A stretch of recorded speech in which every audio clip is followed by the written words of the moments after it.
Priatelia, dnes vám vysvetlím, prečo chodím nakupovať do Rakúska.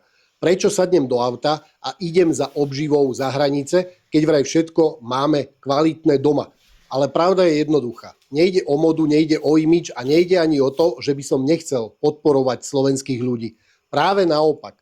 Do Rakúska chodím nakupovať už viac ako 28 rokov a nie preto, že by som si myslel, že tam je všetko dokonalé a úplne perfektné. Každý si vie nájsť argumenty, pre aj proti. Či je to bio, organik alebo obyčajné nejaké klasické potraviny. O tom sa nemusíme vôbec baviť ani hádať. Ja tam chodím kvôli jednej veci, stabilnej kvalite. A hlavne tomu, že na jednom mieste viem nakúpiť základné potraviny, ktorým dlhodobo verím. Na Slovensku máme dobrých farmárov, máme šikovných ľudí a máme aj kvalitné produkty. To nikto nemôže popierať. Problém je ale úplne niekde inde. Neexistuje totiž miesto, kde by ste prišli a vedeli nakúpiť väčšinu farmárskych alebo poctivých potravín naraz. Áno, existujú špecializované potraviny alebo teda predajne, ako napríklad v Bratislave Jeme, ale povedzme si úprimne, koľko ľudí si tam dovolí robiť pravidelné nákupy, keď obyčajný pagač tam stojí 2 €. A predstava, že celý týždeň budem behať od jedného farmára k druhému, od vajíčok cez mäso až po mliečne výrobky, pre mňa nie je riešenie. My nekupujeme kvanta lacných šnekov, čipsov a iných sračiek alebo predraženého exotického ovocia. Naše nákupy sú dlhodobo o tom istom. Kvalitné mliečne výrobky, vajcia, maslo, mäso a základné suroviny. Ako môžete vidieť v tomto videu, a ani pečivo nekupujeme na kvanta, alebo teda kupujeme ho úplne že minimálne. Reálne ho za rok zjeme toľko, ako priemerný Slovák za jeden mesiac. Všetko je o prioritách. Keď idem do Rakúska, tak viem, že nájdem produkty, ktoré prešli prísnymi kontrolami a majú stabilnú úroveň. Neznamená to však, že všetko je automaticky lepšie, ale viem, čo kupujem a viem, že kvalita je dlhodobo vyrovnaná a za priateľnú cenu. A keďže nekupujeme nejaké sračky a zbytočnosti, ale hlavne základné potraviny, tak finančne sa nám to oplatí. Ale pointa videa nie je Rakúsko, pointa je Slovensko. Práve preto vzniká komunitné potravinové družstvo kpd.sk. Nechceme, aby ľudia museli jazdiť stovky kilometrov za kvalitou. Nechceme, aby ste museli celý týždeň naháňať jednotlivých dodávateľov. A nechceme ani to, aby ste sa museli rozhodovať medzi kvalitou a cenou. Našou víziou je spájať slovenských hospodárov, farmárov, pestovateľov, chovateľov, remeselníkov a výrobcov tak, aby vznikol systém, kde sa kvalitné potraviny dostanú k ľuďom priamo a bez zbytočných medzičlánkov a bez tlaku veľkých reťazcov. Chceme, aby ste mohli mať kvalitu zo slovenských polí, vypestovanú slovenským hospodárom, jeho rukami, aby ste ju vedeli získať jednoducho. Nie sme tu preto, aby sme presviečali, čo je bio a čo nie.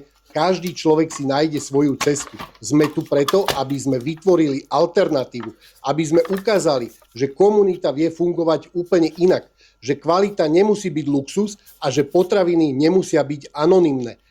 Možno dnes ešte chodím nakupovať za hranice, ale cieľ je jasný, aby sme o pár mesiacov už nemuseli tam chodiť. Aby sme mali silnú komunitu, ktorá podporuje domácich producentov a zároveň dáva ľuďom to, čo hľadajú. Dôveru, jednoduchosť a maximálnu kvalitu. A presne o tom je komunitné potravinové družstvo. Tu vám poviem iba jedným nádychom, že kuracie mäso alebo teda hydinu v Rakúsku nakupujeme pre vlastných psov, aj takisto aj vajíčka, lebo im dávame napríklad týchto 15 vajec, tak v Rakúsku stoja 2,70 a dávame to psom. A verte, že majú vyššiu kvalitu ako tie na Slovensku z Ukrajiny. Proste hydinové mäso a vajíčka nakupujeme pre psov v Rakúsku a nie na Slovensku, lebo na Slovensku sa z toho môžem doblvať, jak tam vyzerajú aj tie kuratá hnusné, biele, odporné, opuchnuté 2,5 kilové kurence vychované za 4 týždne. No proste úplný grc. Tak to Rakúsko proste aj pre tých našich psov a ešte z tých nákupov dávame niečo rodine, alebo napríklad ja svojej mame, budú tu že biopolievky.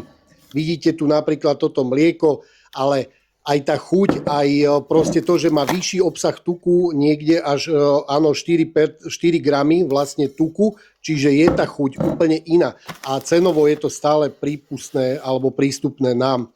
Takéto vločky nakupujem napríklad dcére, pretože tá vôbec nekonzumuje žiadne čokolády, cukriky a toto si dáva k jogurtu. To je jej jediná sladkosť a vždy je to lepšie ako ostatné, čo konzumujú tie deťurence.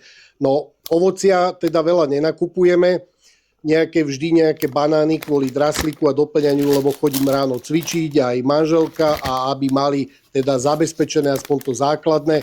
Citróniky musia byť u nás doma, to je úplne jasné, pretože každý jeden deň pijem citrónovú vodu so solou a hydratujem vlastné telo, vlastný organizmus, elektrolyty sú veľmi dôležité. Tu máte napríklad takéto sačkové polievky, to dávam mamine a je to bio sačková polievka. Každý môže mať názor, aký chce, ale toto nemusíme komentovať, lebo toto video naozaj nie je o rakúskej nejakej mimoriadnej kvalite, ale o dostupnosti. Hej, a tí ľudia majú, alebo všeobecne máme z toho lepší určite pocit, ako nakupovať tu tie ukrajinské jedy. Čo sa týka zeleniny, tak zelenina takisto aj v Rakúsku vidíte dovoz Itália, čiže taliansky dovoz, nejakú mrkvičku si nakupujeme a proste tie mliečne výrobky, základné veci, aby tá obživa bola zabezpečená, ale kvalitná. My naozaj nekupujeme žiadne sračky a práve preto sa nám to oplatí. Ja by som vám to ako odporúčal a poradil, že je lepšie nakúpiť nejaké takéto základnú stravu, obživu, ako potom kupovať tu tie blbosti, čo vidím u ľudí, čo nakupujú. Kokosový orech plný tej kokosovej vody, fantastický, cena 2,90 a odmerali sme to, je tam 3 deci, presne 3 deci vody kokosovej, neviem prečo to označujú bio, asi palmy snad nestriekajú. Čiže neviem prečo, ale kokosový orech je jednou z najlepších tekutín pre ľudský organizmus. No a tak, nejaké salámy, čo idú mojej mame, čo dávame svojim rodičom, aby nekupovali tie otraviny v našich reťazcoch. Takže ja len tak v rýchlosti, aby ste vedeli, že máte možnosť a vyhnite sa všetkým tým takým veciam, ktoré fakt do tela ani nepatria, tým všetkým spracovaným otravinám alebo ultrapriemyselne spracovaným. Radšej dám do seba niečo, čo urobí môjmu telu benefit, z čoho bude mať možnosť alebo šancu regenerovať a opravovať všetko, čo sa v tele deje. Hej? Čiže majte to na mysli a verte nám, že za pár mesiacov budeme na Slovensku úplne tí najlepší z najlepších, ktorí naozaj prinesú na stôl každého Slováka najvyššiu kvalitu za rozumné ceny.